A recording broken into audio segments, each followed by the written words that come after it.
В това видео ще ви покажем как да построите оранжерия. В нашия случай ще я покажем върху размер 2:2. В пакета се намират всички компоненти на оранжерията, които ще са ни необходими.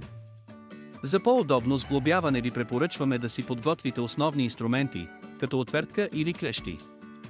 Като начало можем да маркираме зоната за сглобяване и да свържем долната конструкция на оранжерията. Пристъпете към един от ъглите на оранжерията, където ще започнем да свързваме хоризонталните и вертикалните части една по една.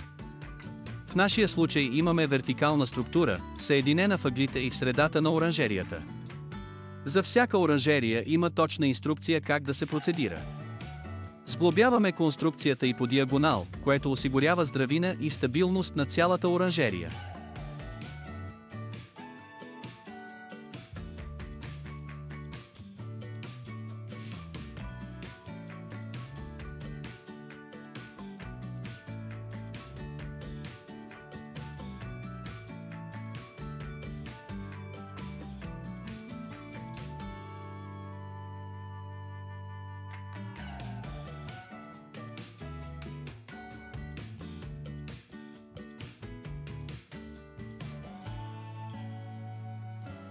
Горната част на оранжерията се състои от сегменти, в които съединяваме двете части. След това всички сегменти на горната част на оранжерията се съединяват с профил.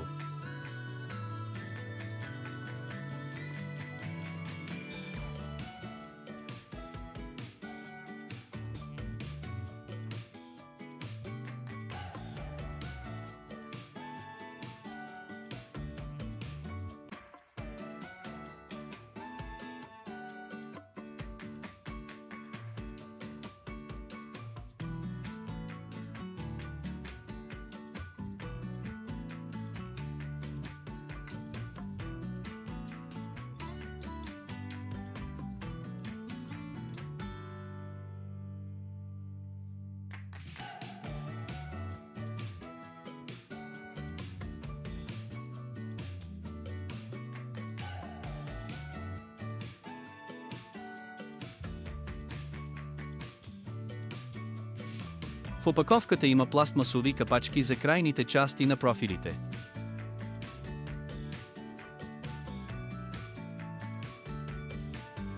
Проверяваме винтовете, които могат да се затягат ръчно, например с трещотка. Когато сме изградили цялата конструкция и всички винтове са затегнати правилно, можем да поставим фолиото. Фолиото има отлични свойства за износване и е снабдено с UV филтър за защита на вашите култиви. Препоръчваме фолиото да се остави около 30 минути след разопакуването, за да придобие мека структура и да се предотвратят повреди. Поради това е препоръчително фолиото да се прилага върху конструкцията в топло време. Оранжерията има достатъчно голям вход, с двоен надежден цип. От вътрешната страна завържете фолиото към конструкцията.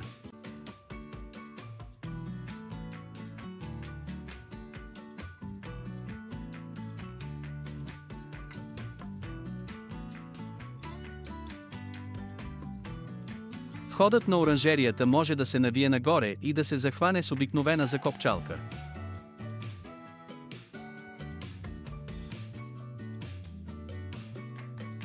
Отстрани на оранжерията има прозорци на ролка с велкро, които осигуряват добра циркулация на въздуха, а също така предотвратяват проникването на насекоми, птици или други вредители.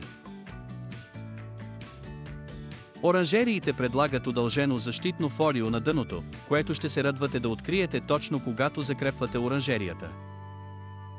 Разширеното фолио на дъното може да бъде закрито или покрито с почва, което също ще помогне срещу вредители. Успешно сме построили оранжерията и сега можем да започнем да засаждаме.